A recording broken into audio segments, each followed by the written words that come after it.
Pembacaan Alkitab 3 Februari. Perjanjian Lama Keluaran 17 ayat 8 sampai Keluaran 19 ayat 15. Lalu datanglah orang Amalek dan berperang melawan orang Israel di Rafidim. Musa berkata kepada Yosua, "Pilihlah orang-orang bagi kita, lalu keluarlah berperang melawan orang Amalek. Besok aku akan berdiri di puncak bukit itu dengan memegang tongkat Allah di tanganku." Lalu Yosua melakukan seperti yang dikatakan Musa kepadanya dan berperang melawan orang Amalek. Tetapi Musa, Harun, dan Hur telah naik ke puncak bukit. Dan terjadilah apabila Musa mengangkat tangannya, lebih kuatlah Israel. Tetapi apabila ia menurunkan tangannya, lebih kuatlah Amalek. Maka penatlah tangan Musa. Sebab itu mereka mengambil sebuah batu, diletakkannya di bawahnya, supaya ia duduk di atasnya. Harun dan Hur menopang kedua belah tangannya, seorang di sisi yang satu, seorang di sisi yang lain, sehingga tangannya tidak bergerak sampai matahari terbenam. Demikianlah Yosua mengalahkan Amalek dan rakyatnya dengan mata pedang. Kemudian berfirmanlah Tuhan kepada Musa, "Tuliskanlah semuanya ini dalam sebuah kitab sebagai tanda peringatan, dan ingatkanlah ke telinga Yosua bahwa aku akan menghapuskan sama sekali ingatan kepada Amalek dari kolong langit." Lalu Musa mendirikan sebuah mezbah dan menamainya Tuhanlah panji-panjiku. Ia berkata, tangan di atas panji-panji Tuhan. Tuhan berperang melawan Amalek turun-temurun. Kedengaranlah pada Jitro, imam di Midian, mertua Musa, segala yang dilakukan Allah kepada Musa dan kepada Israel, umatnya, yakni bahwa Tuhan telah membawa orang Israel keluar dari Mesir. Lalu Jitro, mertua Musa, membawa serta Sipora, istri Musa, yang dahulu disuruh Musa pulang, dan kedua anak laki-laki Sipora, yang seorang bernama Gersom. Sebab kata Musa, "Aku telah menjadi seorang pendatang di negeri asing." Dan yang seorang lagi bernama Eliezer. Sebab katanya, "Allah Bapakku adalah penolongku dan telah menyelamatkan aku dari pedang Firaun." Ketika Yitro mertua Musa beserta anak-anak dan istri Musa sampai kepadanya di padang gurun, tempat ia berkemah dekat gunung Allah, disuruhnya Allah mengatakan kepada Musa, "Aku mertuamu Yitro datang kepadamu membawa istrimu beserta kedua anaknya." Lalu keluarlah Musa menyongsong mertuanya itu. Sujudlah ia kepadanya dan menciumnya. Mereka menanyakan keselamatan masing-masing lalu masuk ke dalam kemah. Sudah itu Musa menceritakan kepada mertuanya segala yang dilakukan Tuhan kepada Firaun dan kepada orang Mesir karena Israel dan segala kesusahan yang mereka alami di jalan, dan bagaimana Tuhan menyelamatkan mereka. Bersukacitalah Yitro tentang segala kebaikan yang dilakukan Tuhan kepada orang Israel, bahwa ia telah menyelamatkan mereka dari tangan orang Mesir. Lalu kata Yitro, "Terpujilah Tuhan yang telah menyelamatkan kamu dari tangan orang Mesir dan dari tangan Firaun. Sekarang aku tahu bahwa Tuhan lebih besar dari segala Allah, sebab ia telah menyelamatkan bangsa ini dari tangan orang Mesir, karena memang orang-orang ini telah bertindak angkuh terhadap mereka." Dan Yitro mertua Musa mempersembahkan korban bakaran dan beberapa korban sembelihan kepada Allah. Lalu Harun dan semua tua-tua Israel datang untuk makan bersama-sama dengan mertua Musa di hadapan Allah. Keesokan harinya duduklah Musa mengadili di antara bangsa itu. Dan bangsa itu berdiri di depan Musa dari pagi sampai petang. Ketika mertua Musa melihat segala yang dilakukannya kepada bangsa itu, berkatalah ia, "Apakah ini yang kau lakukan kepada bangsa itu? Mengapakah engkau seorang diri saja yang duduk, sedang seluruh bangsa itu berdiri di depanmu dari pagi sampai petang?" Kata Musa kepada mertuanya itu, "Sebab bangsa ini datang kepadaku untuk menanyakan petunjuk Allah. Apabila ada perkara di antara mereka, maka mereka datang kepadaku dan aku mengadili antara yang seorang dan yang lain. Lagi pula aku memberitahukan kepada mereka ketetapan-ketetapan dan keputusan-keputusan Allah." Tetapi mertua Musa menjawabnya, "Tidak baik seperti yang kau lakukan itu. Engkau akan menjadi sangat lelah, baik engkau, baik bangsa yang beserta engkau ini. Sebab pekerjaan ini terlalu berat bagimu, takkan sanggup engkau melakukannya seorang diri saja. Jadi sekarang dengarkanlah perkataanku. Aku akan memberi nasihat kepadamu dan Allah akan menyertai engkau. Adapun engkau, wakililah bangsa itu di hadapan Allah, dan kau hadapkanlah perkara-perkara mereka kepada Allah. Kemudian haruslah engkau mengajarkan mereka ketetapan-ketetapan, keputusan-keputusan, dan memberitahukan kepada mereka jalan yang harus dijalani dan pekerjaan yang harus dilakukan. Di samping itu kau carilah dari seluruh bangsa itu orang-orang yang cakap dan takut akan Allah, orang-orang yang dapat dipercaya dan yang benci kepada pengejaran suap. Tempatkanlah mereka di antara bangsa-bangsa itu menjadi pemimpin 1.000 orang, pemimpin 100 orang, pemimpin 50 orang, dan pemimpin 10 orang. Dan sewaktu-waktu mereka harus mengadili di antara bangsa, maka segala perkara yang besar haruslah dihadapkan mereka kepadamu. Tapi perkara yang kecil diadili mereka sendiri. Dengan demikian mereka meringankan pekerjaanmu dan mereka bersama-sama dengan engkau turut menanggungnya. Jika engkau berbuat demikian dan Allah memerintahkan hal itu kepadamu, maka engkau akan sanggup menahannya. Dan seluruh bangsa ini akan pulang dengan puas senang ke tempatnya. Musa mendengarkan perkataan mertuanya itu dan dilakukannya segala yang dia katakannya. Dari seluruh orang Israel, Musa memilih orang-orang cakap dan mengangkat mereka menjadi kepala atas bangsa itu. Menjadi pemimpin 1.000 orang, pemimpin 100 orang, pemimpin 50 orang, dan pemimpin 10 orang. Mereka ini mengadili di antara bangsa itu sewaktu-waktu.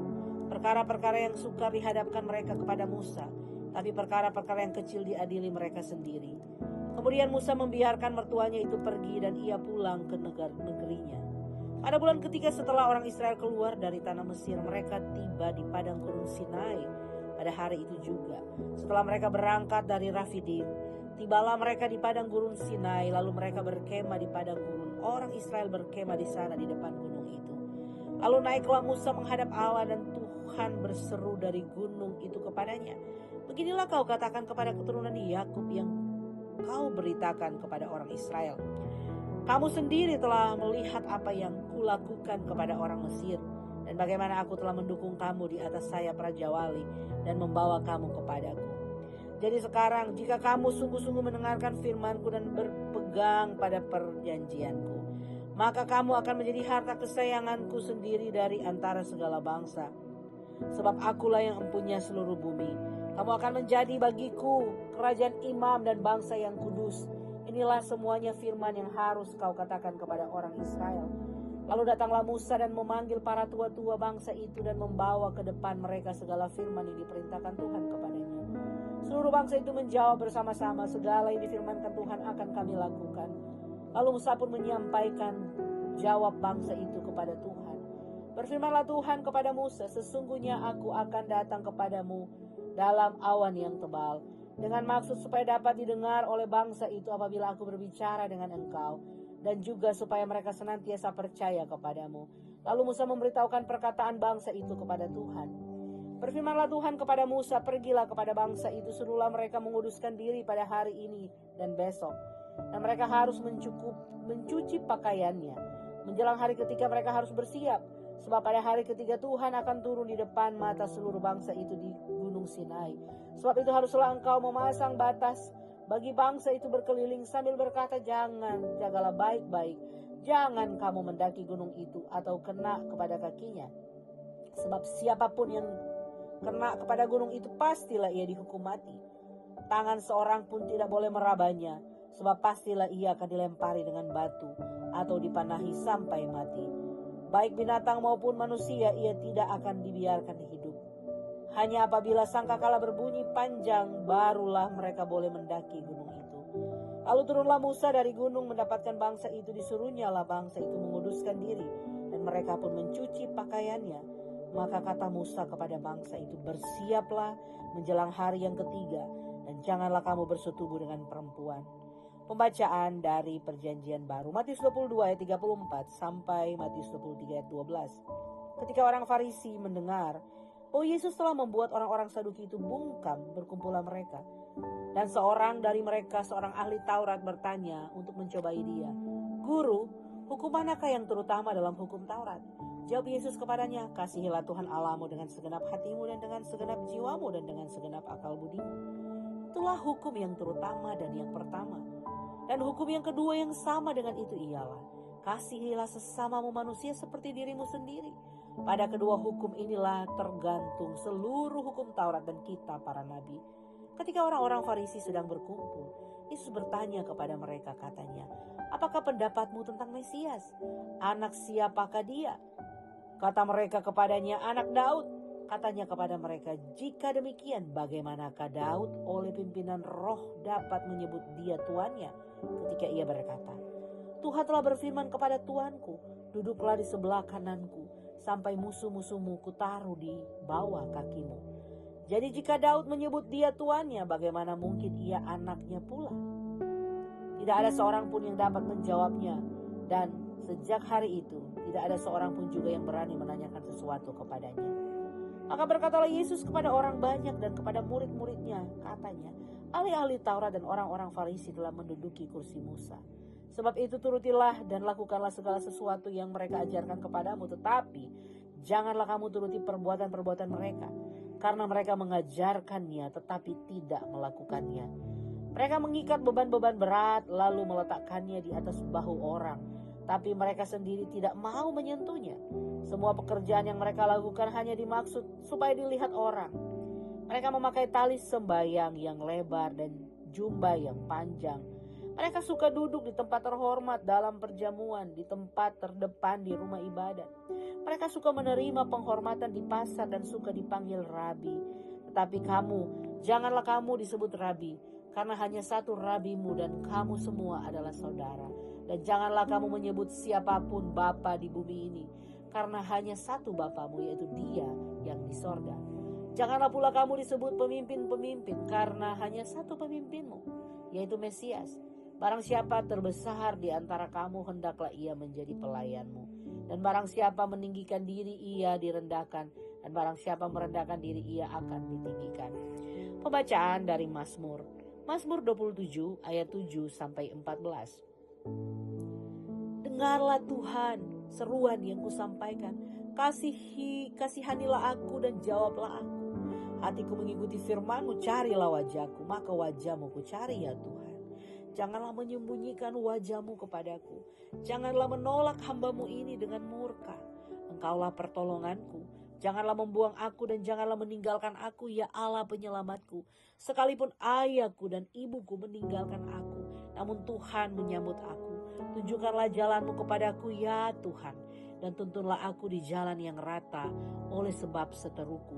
Janganlah menyerahkan aku kepada nafsu lawanku, sebab telah bangkit menyerang aku saksi-saksi dusta dan orang-orang yang bernafaskan kelaliman. Sesungguhnya aku percaya akan melihat kebaikan Tuhan di negeri orang-orang yang hidup. Nantikanlah Tuhan, kuatkanlah dan teguhkanlah hatimu. Ya, nantikanlah Tuhan. Pembacaan dari Amsal.